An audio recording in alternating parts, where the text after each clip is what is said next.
All right, so welcome everybody. I want to first, I'm going to dive into a business planning topic. Um, we've kind of touched on it a little bit here and there throughout this time of year, into the fall, going into the winter. The way I think of it, we've got 3 weeks left of 2025, meaning that 3 weeks will bring us to the end of the first week of November.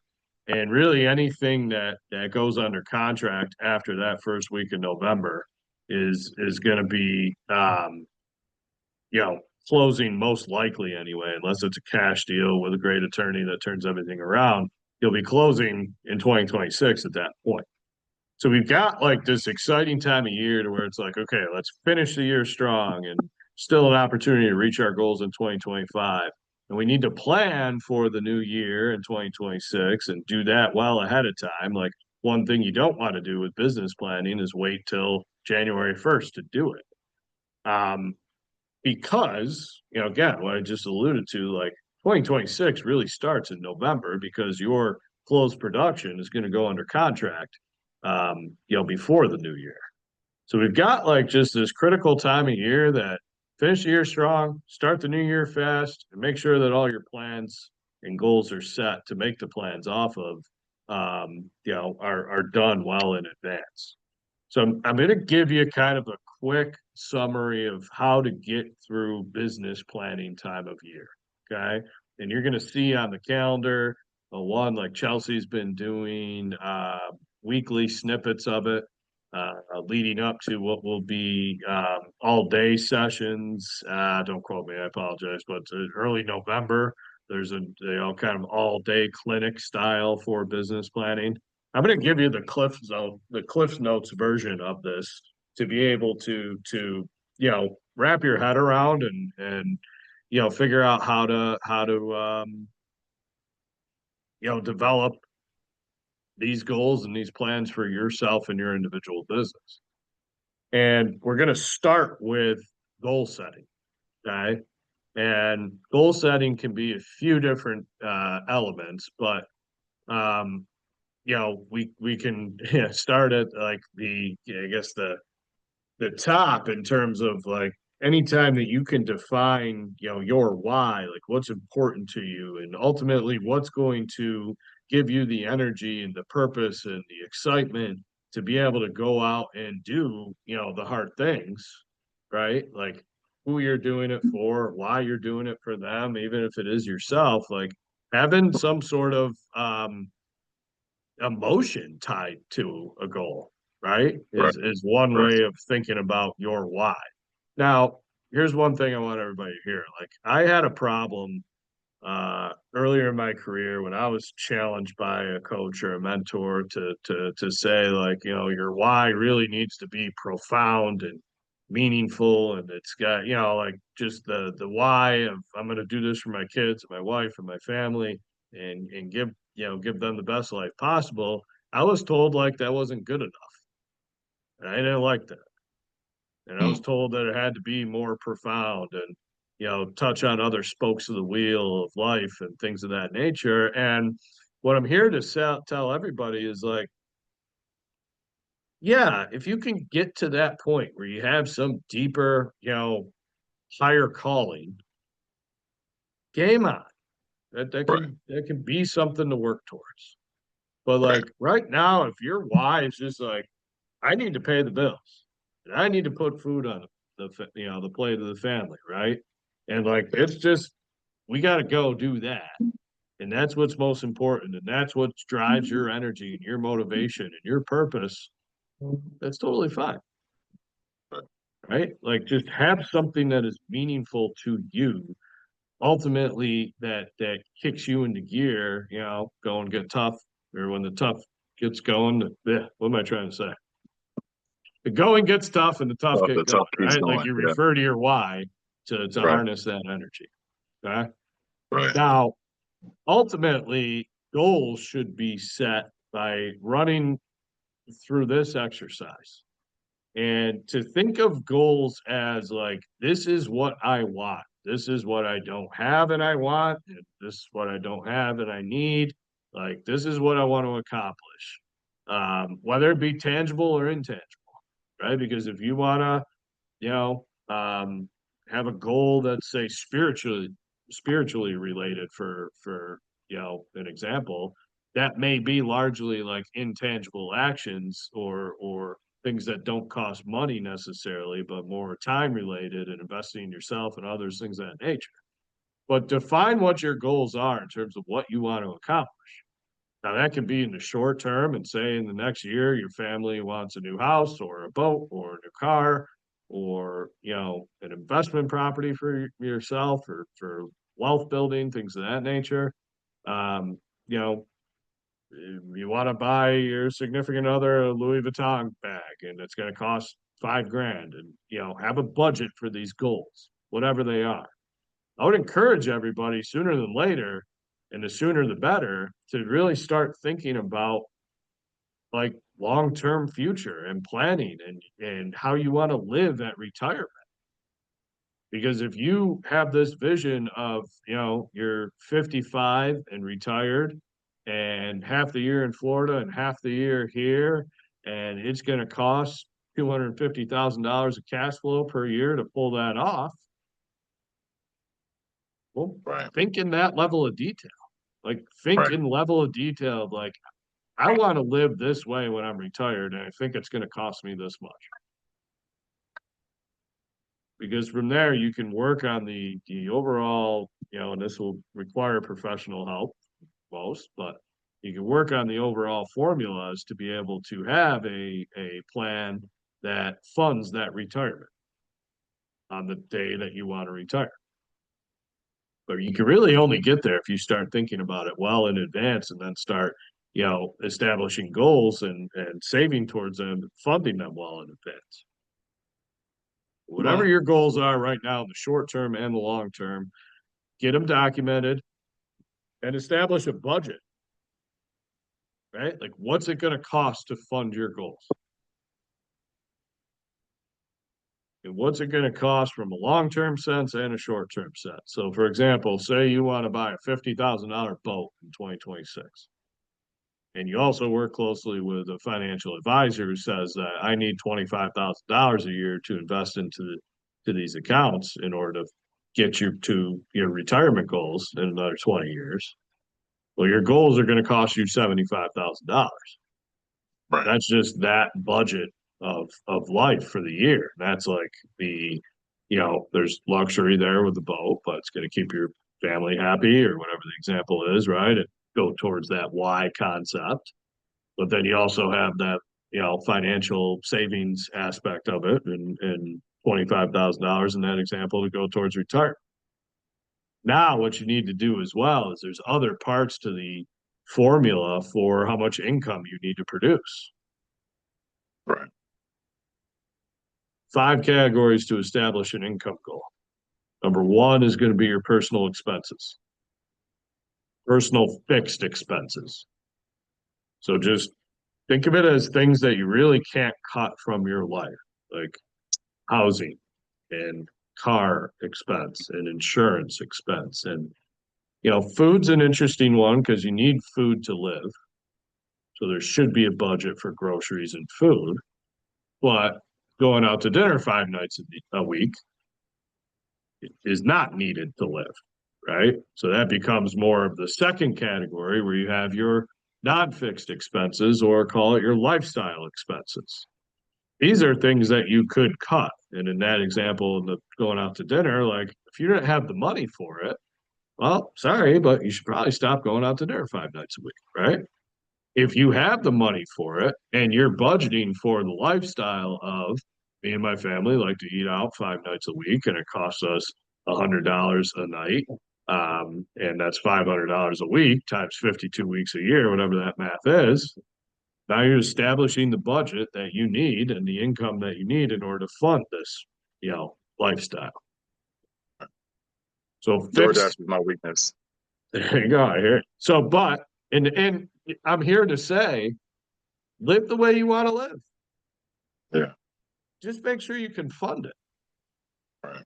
Right. That's where I think a lot of people get in trouble is like, I'm YOLO, but Then there comes a time where it's like, crap, ran out of money.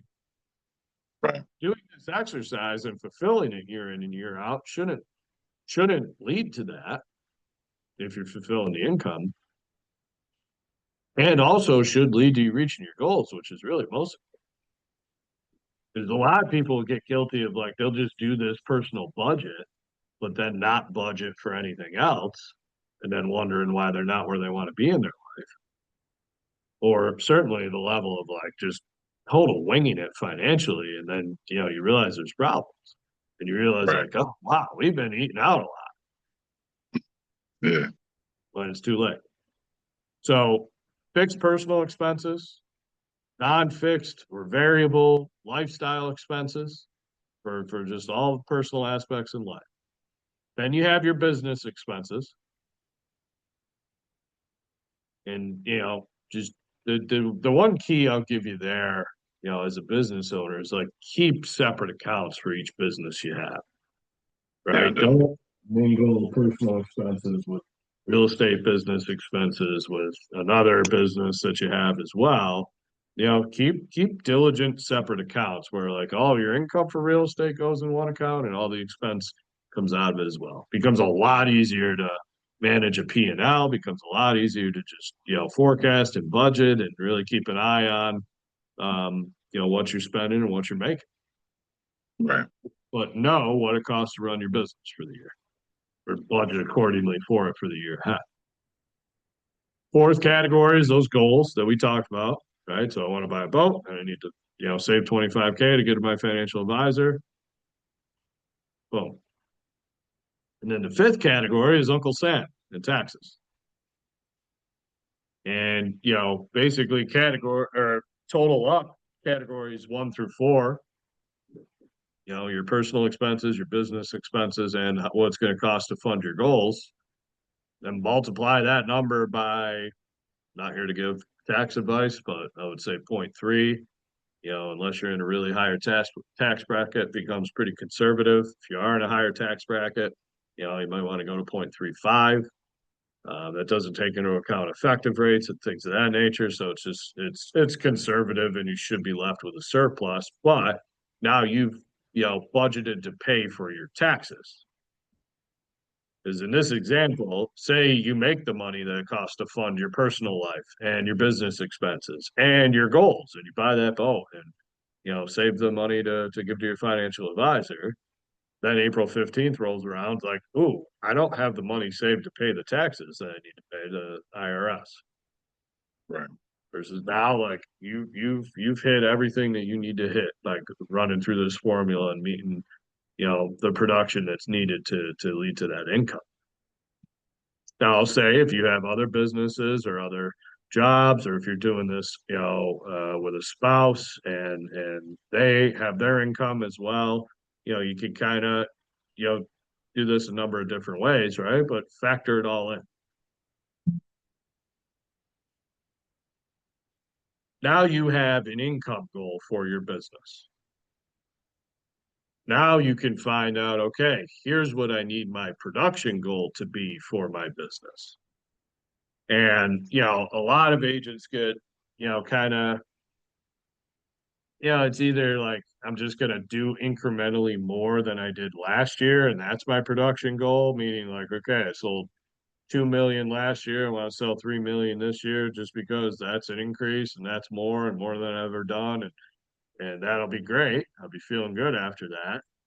But the income doesn't lead from that production goal, doesn't lead to the income needed like we just laid out in detail by having all those expenses and costs accounted for and budgeted for. So make sure that your production goal is relative to what you actually need to accomplish in life. So that's goal setting. Your why, what do you want, like tangibly in life, like physically or just, intangibly too, to where if there's, you want to improve relationships or again, spirituality or your health, right? Like, that stuff may not necessarily require income from business, but if you're, setting goals, that you pursue with other things outside income, that's good and healthy. and fulfilling, right? But then you get to, okay, I've got an income goal to do all this, and now I've got a production goal in order to earn that income. From there, there's the economic model tool, which I'm not going to dive into in depth today, but to be able to take the production goal and say if that production goal says you need to sell 20 homes in order to meet your income goal, well, now you can walk through the economic model to know, okay, in order to have 20 closings, I need to be under contract with this many people to account for fallout. In order to get under contract and accepted offers with that many people, I need to be working with this many people in my pipeline. And in order to be working with that many people, I need to go on this many appointments to start the process of potentially working with them or not. In order to go on any appointments or that many appointments, I need to just have this many conversations, period. So that tool will really drive, the activities that you need to conduct on a daily, weekly basis in order to reach this goal. Third piece to this business planning is the business plan themselves. And the business plan is really designed to fulfill the activities that are needed as part of that economic model. So to give, smart strategies, and I say smart because it fits the acronym of specific and measurable and attainable or achievable and repeatable and time bound. But to develop, we commonly refer to as a GPS, which, GPS in the sense of your roadmap to your goals, but also the acronym of goals, priorities, and strategies. And that segues to a 1-3-5 concept where you have one goal that's developed around 3 priorities, and each priority has 5 smart strategies that come with it. That would be an example of a annual business plan. From there, that really only is good if you're using it on a weekly basis and develop a weekly plan for yourself to execute on. And then constantly come back to check in on your progress for how you're doing with that weekly plan in regards to making progress to the overall annual plan. Now, if you've taken the time to do this exercise of business planning already, or if you're embarking on it now, what I want to encourage you to do is to find a way to be left with a plan that excites you and energizes you. Because if you get done going through this process and you create this plan and it's well thought out and there's high level of detail on it and a bunch of cool stuff that you're not gonna do, it doesn't matter. It's irrelevant. Terrible plan.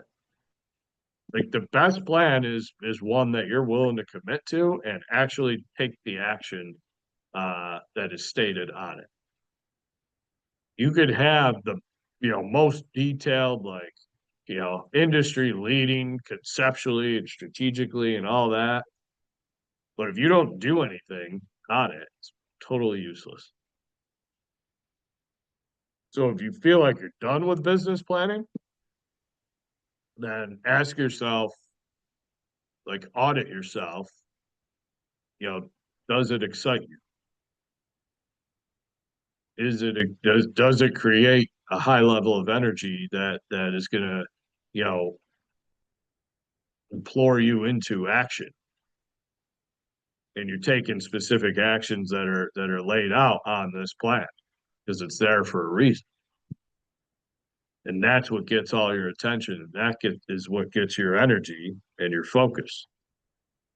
The other thing that I'll add to this is to really craft the plan in a manner where, think of it this way, like as a newer agent, like what would you say to an agent that just started today is like, hey, I see you're doing well out there. Like, what's your secret? What's your recipe?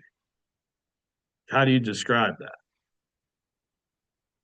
If you could answer it with anything that you're doing on a consistent basis, good. You probably, you know, you're probably on track.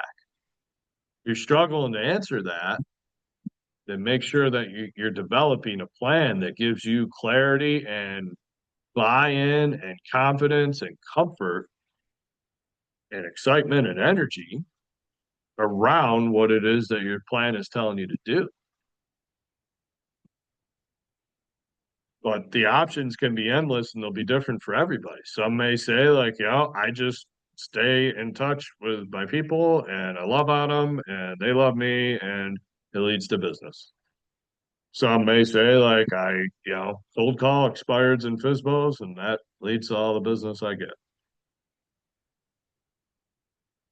There's a variety of different options out there. None of them are right. None of them are wrong. The only right option is what you commit to doing that produces results.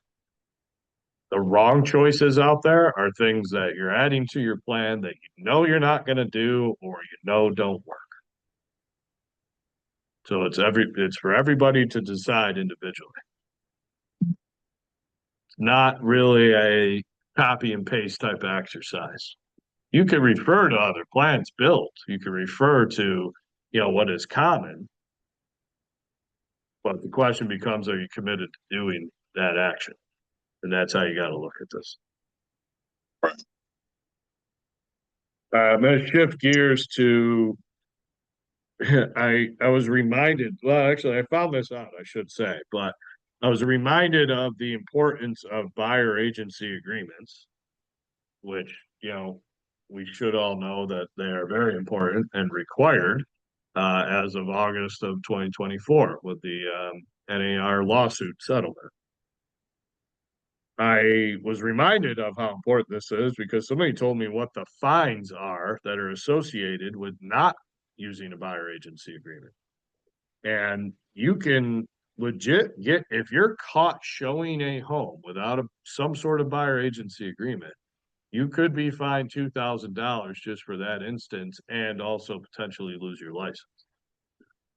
If you're paid commissions without having a buyer agency agreement, now this shouldn't ever happen with us because we have our amazing compliance and MCA department here at Keller Williams. But for agents that don't have that, if you're actually paid out commissions from a transaction where you didn't have a buyer agency agreement, the fine can be up to 4 times of what you were paid and potential loss of license. So just another way to bring relevance as to why this is important to do. Now, here's where I'm going to go with this topic is it's really a topic on how to consult and how well you perform in those consultations. Because if you do that at a high level, you'll be left with buyer agency agreements and working with people. If you don't consult at a high level, you're either going to be left with people that you're working with under agreement that, very, lower conversion rates than what they should in terms of who actually transacts, or, you're not going to be in a spot where you're winning that business and get people to work with you by an agreement. The process of a consultation to the Cliff's Notes version of this as well is really to start with the needs analysis, start with making it all about them. I like to think of it as who, what, where, when, why, how are questions and categories that you need to find out for whatever their real estate and life situation is. So whether it be a buyer or a seller, find out who, what, where, when, why, how. Their take on it, right? And then from there, you're basically at this decision point. While you're doing this, keep in mind, you're building a ton of trust, hopefully. You're building rapport, you're building a relationship, you're buttering them up, so to speak, right? based on what they tell you of what they're looking to do and how they want to do it, where they're looking, and what they're financially comfortable with, things of that nature, you're gonna know whether or not you have somebody that you want to work with, right? Because if they're telling you all these things, and it's like, yeah, no, that's easy. We'll be able to make that happen. I know your goals and they're attainable. We're gonna go make it happen. I'm confident. Then you can move on to the next step. If you get to a point where it's like, okay, that's great. Thank you for telling me what you're looking to do, but that doesn't exist. Whatever extreme example, like I can appreciate that you want to buy a $200,000 home in Pittsford schools with 4 bedrooms built after 2000. That doesn't really exist. So we've got a problem. Tell me more about what options you have or what preferences you have. We got to dig into this deeper because I can't represent you trying to go purchase that because it doesn't exist. So getting to a point where it's like, yeah, no, I can help you. Step two is let me tell you how I can help you reach your goals. Step two is more so about you and the process that you're going to lead them through and what you're going to do for them and setting the expectations of how the two of you will work together. And maybe you have other loan officer and attorney conversation in there, the team around you type of thing that's going to make things happen too.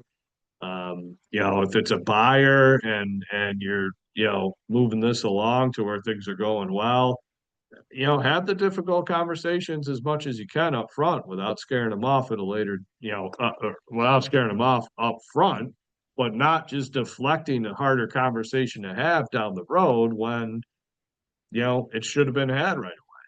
So for example, let's just say it's a $300,000 suburban home buyer, on the west side, where you can look at and be like, okay, that's doable. We can work with that.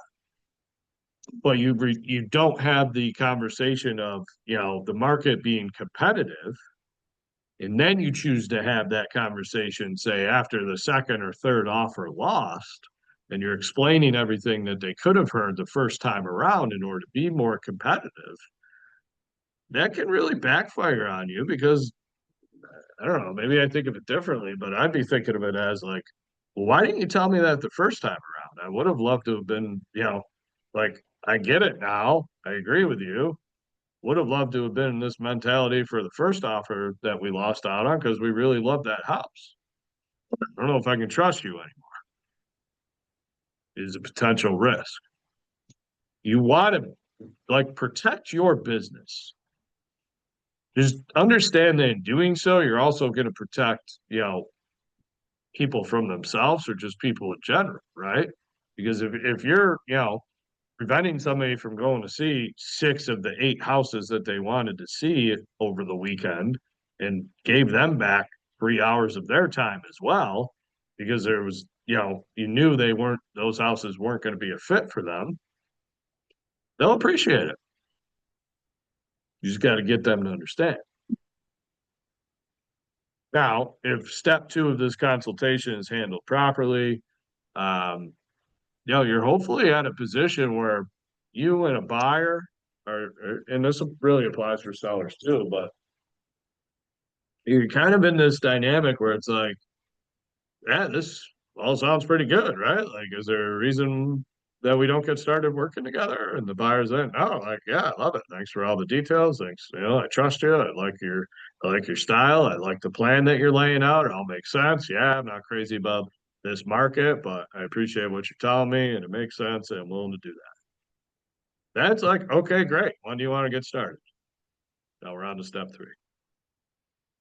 When do you want to get started? Right away. I want to buy right away, like I said, right? And I'm available this weekend. Okay, cool. Here's the last piece to the puzzle is, we need to work by an agreement. Here's how that agreement works. Whatever you're going to do for your business, right? You may want the term to be 3 months, 6 months, a year, 3 years, whatever. It's up to you. Your compensation, again, negotiable. 3%, 8%, 2%, 0%. It's up to you. But this is what I charge. for the services we've discussed and what I'm going to do as we've discussed to get you to your goals. Here's the term that I work off of. Here's the agreement that I work off of. Ready to go as soon as you are. If this is done properly, there's going to be very little, objections because you've gone through it to where you're learning about what their goals are, and then you're explaining how they're going to reach it. Keep in mind, these are goals that are important to people because it's their home. This isn't a pair of shoes or even a car. But when you go through this process, they're going to be left with like, yeah, no, I mean, yeah, you're worth it. Let's go. Happy to pay you. Sounds like you're worth it.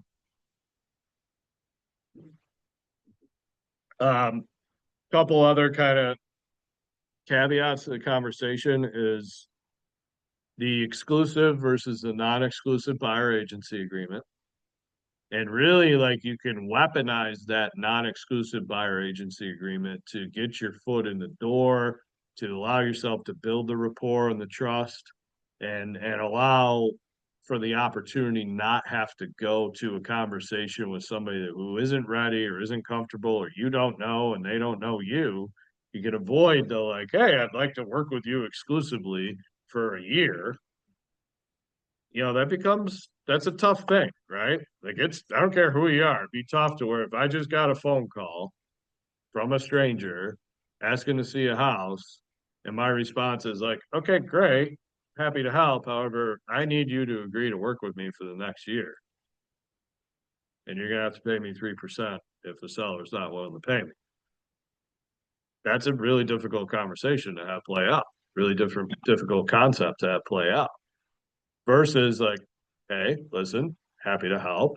I'm not sure if you're familiar with how buyer agency agreements first work, but first thing I want to do is talk about a non-exclusive agency agreement where we can go see the house that you're inquiring on and do it to the process that I need to adhere to. And we're doing a non-exclusive agreement, which basically means that if you end up buying this house, or if you buy a house in the next week, whatever you're going to do it for, we'll be working together. Is that fair enough to ask before we, get started on this? I want to make it clear. I'd love to, develop this relationship with you to where, we can get to an exclusive position to work together, but you don't even know me. I don't know you. And we're just started talking, and this is a way to get going. The other little caveat I want to add to the consultation process is I'm just going to say payment instead of price. Right. I think consumers are generally more wired to focus on price. Right. So it's like, I want to buy a $400,000 house. Well, how'd you get there? Or even for a seller, like, I think my house is worth $500,000. Okay? Tell me how you got there. But on the back to the buy side, we need to really be focused on the payments that they're going to be, comfortable with and finding the fit for, that pay structure or that payment structure. Because taxes in different towns will vary, taxes in different counties will vary, interest rate fluctuations will cause some slight variations. If you're just going into the market with 400 as the max, it could be 450 in another town over, another county over, or the rate drops a quarter point and gives them some more buying power. So you really want to be, more dialed into what they're comfortable with for a monthly payment to own their home. And then also, like the way I phrase this would be like, hey, I'm not asking what your life savings is, but what do you have saved to go towards the closing of a purchase for down payment and closing costs? So then you could really be crunching numbers effectively from there. The last piece I want to cover today is kind of bouncing around a little bit, but back to plans and really having a marketing and social media plan that has the same type of standard that you're chasing to reach as your lead generation plan does.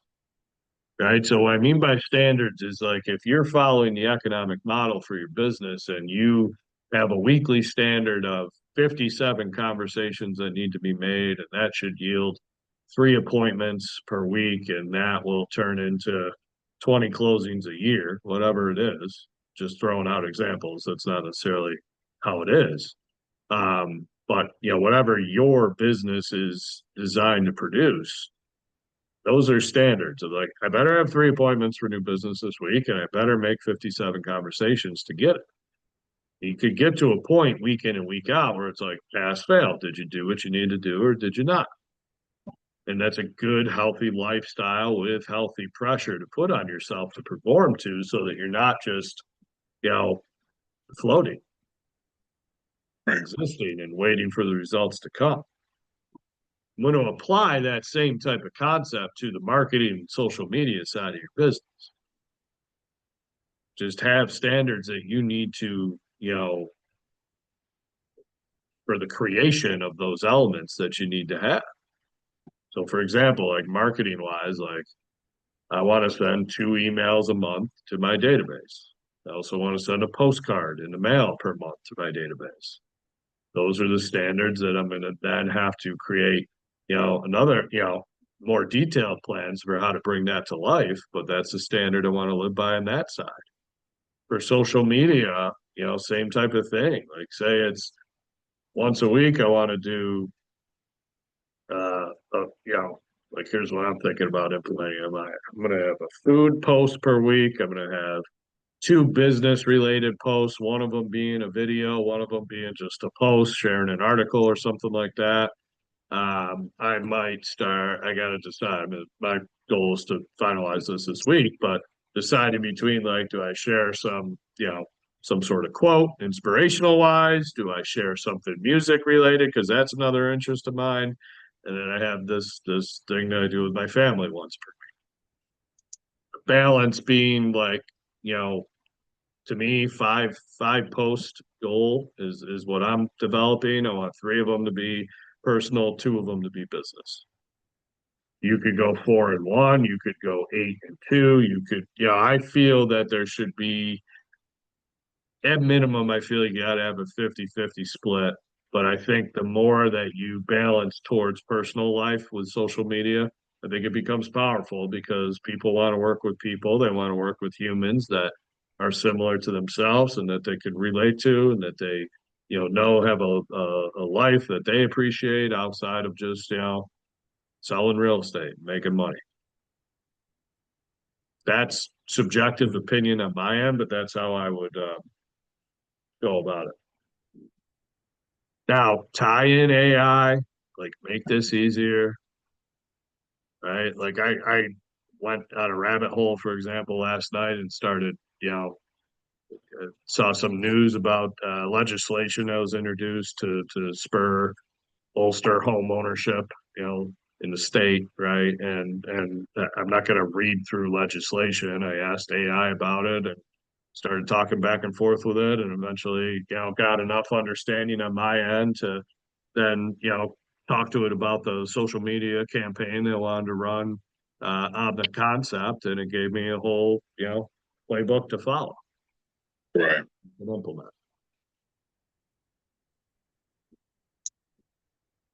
So set your goals, set an economic model up. This is where you can get with me if you're not sure. That need to revisit that from training. And then set plans that lead to action that you're taking, and revisit those plans on a consistent basis. Figure out what part of the plan needs to focus on your consulting for your business, because that's at least when you create these leads, then they need to be converted. This is where you make your money. It's all like running things through this funnel. And what's most important is to put as much as you can at the top of the funnel, but it becomes very important to make sure that you're good at converting once they're in there. And that's where the process plays out. And then also lead generation based, marketing enhanced, make sure that you're not just focused on pounding the pavement, lead gen wise, but you're also, having marketing and social media presence that is powerful. So things to work on this week.